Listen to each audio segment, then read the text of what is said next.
Bonjour à tous, c'est Enrico, notre petite capsule du week-end, comme d'habitude, pour se mettre un petit peu dans l'ambiance. Tout d'abord, un prompt rétablissement à la maman du meilleur ami de mes fils, qui a reçu sa deuxième dose d'AstraZeneca et qui se porte très bien. Elle vient de sortir des soins intensifs. Elle a été opérée 2 fois dans la tête pour écoulement veineux. Merci à la vaccination. Je rappelle qu'AstraZeneca maintenant est interdit au Danemark, interdit un petit peu partout, sauf ici, Monsieur Augustin, pardon, Van den Broek, je me trompe toujours avec les hélicoptères. Ça ne le gêne pas, lui, il n'y a pas de souci. Alors, par contre, si vous avez plus de 55 ans, pas de souci, on peut vous le laisser. Ben oui, avec le nombre qui claque avec, autant buter les vieux, hein, c'est un peu normal. Mais en dessous de 55 ans, mauvais. Si vous avez déjà reçu la première dose, la deuxième dose sera d'un autre vaccin. Lequel, on ne sait pas. Enfin, on s'en fout. Hein. Ils vont peut-être mettre un peu du coca ou je ne sais pas, un truc bon, peut-être un petit Jack, on ne sait jamais dedans. Là, je serais tenté par un petit Jack. Mais enfin, bon. Imaginez-vous quand même la honte du bazar. Quoi. Mais sinon, tout va bien, il n'y a pas de problème. Pfizer, super. Le boss de chez Pfizer, extraordinaire. Il a gagné tellement de fric avec sa merde qu'il s'est dit ça c'est un bon filon. Il ne pense pas que ce sera suffisant. 2 doses. Ça va être limite. Il va sûrement falloir 3 doses de ce vaccin. 3 doses. Ben oui, à ce prix-là, je te crois. Hein. Et mieux, il pense que ce sera comme la grippe. Nous, on est certain que c'est comme la grippe, hein, mais lui, il le pense, que ça va être comme la grippe, il faudra faire un vaccin chaque année. C'est triste hein, quand même. Hein. Pauvres gens comme ça, qui ont dû regagner leur vie dans les fabrications de médicaments et de saloperies comme ça. Et il va être obligé d'en faire sûrement pour l'année prochaine. Enfin voilà. Comité de concertation. Et extraordinaire. Moi, je trouve qu'il devrait mettre au-dessus Bouglione, Di Rupo, Jojo la teinture. Extraordinaire. On a travaillé plus de 7 heures, mais tu déconnes du con. Les ouvriers, ils font 6-2, 2-10, 10-6, et c'est pas se branlant autour d'une table. Hein.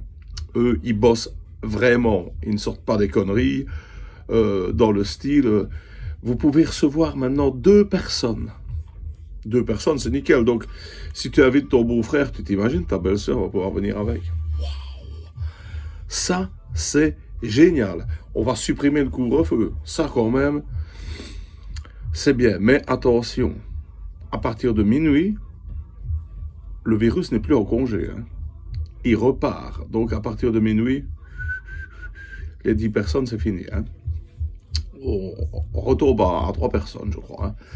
C'est ça, parce que le virus, il est d'accord pour se reposer un moment, mais à minuit, les gars, je regrette ça. À mon avis, ça doit être un fantôme, ou pire peut-être, un vampire. Alors, les ouvertures de resto, nickel, magnifique, aux terrasses seulement, hein, parce que bon, faut bien donner un os à ronger à ces braves gens-là qui commencent sérieusement à en avoir plein le cul qu'on les prenne pour des cons. Mais aussi, intelligent le gouvernement, parce que en laissant réouvrir des terrasses. Les autres qui n'ont pas de terrasse vont pas être contents. C'est pas là, comme... Ils vont peut-être un peu se tirer dans les pattes à l'autre. Le gouvernement va pouvoir souffler. On va dire souffler un peu. Voilà. Comme ça, diviser pour mieux régner, c'est bien. Mais méfiez-vous. Il y en a qui vont réouvrir le 1, s'ils ont des couilles. Les autres vont respecter et ouvrir le 8. Mais faites gaffe. C'est une bonne manipulation du gouvernement aussi, ça. Si vous ouvrez votre terrasse, la prime, c'est fini. Les facilités pour l'ONSS et tout ça, c'est fini. Et alors imaginez-vous vos clients, regardez comme il fait beau, ici le matin c'est l'été, après c'est l'automne, et le soir on est en plein hiver, ou le contraire, parfois ça dépend, hein. Vous allez les manger en terrasse avec votre femme, parce que vous avez vraiment envie. Vous êtes là avec votre femme, en costume d'homme grenouille, avec une casquette, des oreillettes, un cache-nez. Vous allez commander un steak frites, le steak arrivera, il sera encore chaud, les frites c'est terminé. Ou une petite salade, une salade folle, extraordinaire, et puis, ouh là, le vent se lève, et hop, on retient les salades, on retient sa casquette, on retient, qu'est-ce que vous avez envie de faire? Bouffer en vitesse, parce qu'il y a longtemps qu'il n'est plus bouffé dehors. Et vous irez prendre le café chez vous, hein, parce que on va pas se geler les couilles à boire le café là-dedans. Donc c'est se foutre de la gueule des gens, c'est tout. Hein. Parce que si vous êtes en train de manger, même cool, en supposant même qu'il ne fasse pas trop froid, et pour l'instant ça caille, eh ben quoi, il va commencer à dracher, vous allez pouvoir rentrer que nenni, c'est interdit. On ne rentre pas, c'est tout. Vous êtes juste là, donc en terrasse, boire votre coup, et le cafetier, ce qu'il va faire, lui, c'est Madame Pipi en réalité. Hein. Je peux aller faire pipi, oui, on désinfecte. Vraiment, une saloperie, il y a pas de mots. Je rappelle quand même que le Covid a fait 0,02% de morts dans la population, au-dessus de 80 ans. Et on est quand même 11 millions. Alors, la saturation des hôpitaux, hein, parce que le comité de concertation travaille par rapport, et il va de la flèche aussi, hein, par rapport à la saturation des hôpitaux. C'est évident que si tu as Guili, l'hôpital, il est vite saturé, hein, aux soins intensifs. Guili, ou 6, ou je sais pas combien ils en ont, mais très peu. Évidemment, saturé, ben oui, avec 8 personnes, t'es saturé, et franchement, on ne croyait pas que si c'était tellement important, la santé, des lits et des bazars comme ça, depuis le temps que ça dure, déjà, même avant cette saloperie, il dit, ah non, ben à la place d'acheter des avions à la con, hein, l'autre salopard avec son papa Michel, là, hein, vous voyez, les deux ordures, là, hein, qui ont gagné leur place en Europe en enculant les gens. Eh ben, ils auraient mis le fric dans les hôpitaux, ils auraient rajouté des lits à place de fermer les hôpitaux, ils auraient engagé à place de virer. Voilà, ça ce serait quand même bien de la part de ces... Il n'y a même pas de mots pour ces gens-là. Ouais, à vomir, quoi. Voilà. Tant qu'on y est, je prends des nouvelles parce que je vois que plus personne ne se tracasse pour cette pauvre femme. On avait retrouvé un cachalot sur une plage... quelque part, j'aurais pu dire, oh, moi, échoué, mais c'est pas elle. Où est passée Madame de Bloch? On n'entend plus parler de ce phénomène. Qu'est-ce qu'elle fait? Pénitence? Hein? Je sais pas, elle est partie en retraite en se disant, j'ai tué trop de gens, je suis une saloperie. Non. Non, elle se fait tout simplement oublier en attendant un retour d'ici 3-4 ans, on va la retrouver. J'allais dire fraîche, non, comme d'hab. Et elle recommencera ses merdes comme les autres font ici. C'est la même chose. Vous voyez notre ministre de la Santé, il voit des morts partout. L'AstraZeneca est interdit partout. Mais lui, il en a rien à foutre. Je parie qu'il n'est pas vacciné, cette ordure.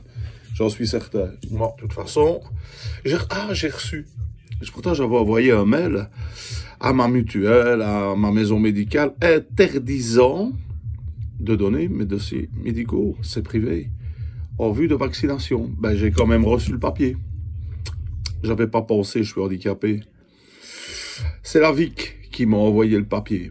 Bon, j'en ai fait un classement vertical, je l'ai plié en 4, déchiré, mais à la poubelle. Mais ils me l'ont quand même envoyé. Donc vous voyez que on pousse, on les a payés, il faut les injecter. Et puis comme ça, la retraite des pensions, les manifs, le bazar, tout ça ira très bien. Donc voilà, c'était notre petite... saloperie de mise au point, marrante quand même, comme d'habitude, sur nos pitres du gouvernement qui nous prennent vraiment pour des abrutis. Voilà, et on va quand même terminer sur notre petite note d'humour, comme d'habitude, avec notre petite blague. Ces deux rabbins, Simon et Moshe, ils se promènent, discutent le coup, ça va... Et tes deux enfants, l'avocat de 9 ans, ça va, le médecin de 6 ans... ça commence à aller. Et toi, la gamine de 7 ans, elle me dit, oh, l'avocate, elle va très bien, ah, c'est magnifique. Et ils se dirigent tous les deux vers une Vespasienne, hein, vous voyez, les Vespasiennes, c'est les pissoirs publics, comme on dit, hein, voilà. Et ils s'installent dans la Vespasienne et ils font leur petit pipi en discutant le coup. Et à un moment donné, t'as Simon qui regarde Moshe qui fait, sans indiscrétion, tu as été circoncis en 52 par... le grand rabbin de Paris? Ben oui. Comment est-ce que tu le sais? C'est le seul qui circoncis en travers. Ça fait 5 minutes que tu pisses sur mon froc. Passez un bon week-end.